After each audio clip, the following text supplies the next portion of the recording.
আমার বিনীত অনুরোধ আপনাদের কাছে, আমি হাত জোড়ে বলছি, আপনাদের বাবুগঞ্জের সন্তানকে একটি ভোট, আপনাদের নেতা, আপনাদের এমপি, আমার বাবা, ওনাকে একটা ভোট দিয়ে জয়যুক্ত করুন। তাদের সাথে কথা বলি, উঠান বৈঠক বলেন সাংবাদিকের সাথে, তো ফেসবুকে দেখে একজন লিখছে, এই মহিলা মনে পাগল, খালি কথা বলে হাসে, হেসে হেসে কথা বলে। আমার তখন খুব মন চাইছে এই লোকটাকে বলি যে ভাই, হাসি তো খালি বাইরে, আমার বুকের ভিতর কি যায় সেটা তো আমি জানি। আমি তো বিগত 12টা দিন আমার সংসার, আমার বাচ্চা, আমার একটা 5 বছরের বাচ্চা আছে, আমি তোমার বাচ্চাকে আমার শ্বশুর কাছে রেখে চলে আসছি ঢাকায়, কারণ আমি তাকে সময় দিতে পারবো না। আমি তো সারাদিন রাস্তায় রাস্তায় ঘুরতেছি আমার বাবার জন্য ভোট ভিক্ষা চেয়ে। আপনারা গোলাম কিবরিয়া টিপুর উপর যে অন্যায় হয়েছে সেটার বিচার আপনারা করবেন 12 তারিখে ইনশাআল্লাহ।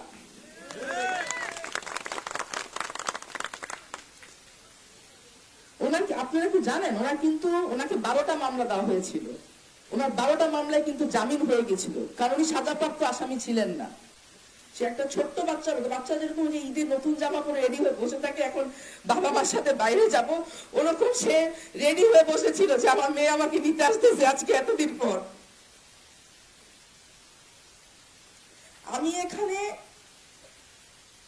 দুই দিকে ভাগ হয়ে গেছি, একদিকে আমি আমার সন্তান ফেলে আসছি, মায়ের বুকটা খালি করে আসছি, আর একদিকে আমি আমার বাপের জন্য দৌড়াদৌড়ি করতেছি, আমার বাপকেও পাচ্ছি না। এখানে যুদ্ধ হলে একটা মেয়ে আর একটা মা, দুই দায়িত্বের মাঝখানে, যে কোন দিকে আমি যাব। পরে আমি চিন্তা করলাম, আমি তো আগে মেয়ে, পরে না সে মা হয়েছি, আমি আগে মেয়ে। আমার বিনীত অনুরোধ আপনাদের কাছে, আমি হাত জোড়ে বলছি, আপনাদের বাবুগঞ্জের সন্তানকে একটি ভোট, আপনাদের নেতা, আপনাদের এমপি, আমার বাবা, ওনাকে একটা ভোট দিয়ে জয়যুক্ত করুন। আপনার আসনে আমার অনুরোধ, এখানে প্রার্থী দেখে ভোটটা দেবেন, ব্যক্তি দেখে ভোটটা দেবেন। আপনার ভোটটা অনেক মূল্যবান এখানে, কারণ এটা শুধু একটা নির্বাচন না, এটা আমাদের অস্তিত্বের লড়াই, আপনার, আমার, আমাদের সবার অস্তিত্বের লড়াই। আমার আপনাদের কাছে অনুরোধ থাকবে, 12 তারিখ সপরিবারে সাহস নিয়ে সবাই মিলে যাবেন ভোট সেন্টারে, এবং আশা করি আপনারা লাঙ্গলে ভোট দেবেন এবং গোলাম কিবরিয়া টিপুকে জয়যুক্ত করে ফুলের মালা দিয়ে আপনাদের মাঝে আবার ফিরিয়ে আনবেন।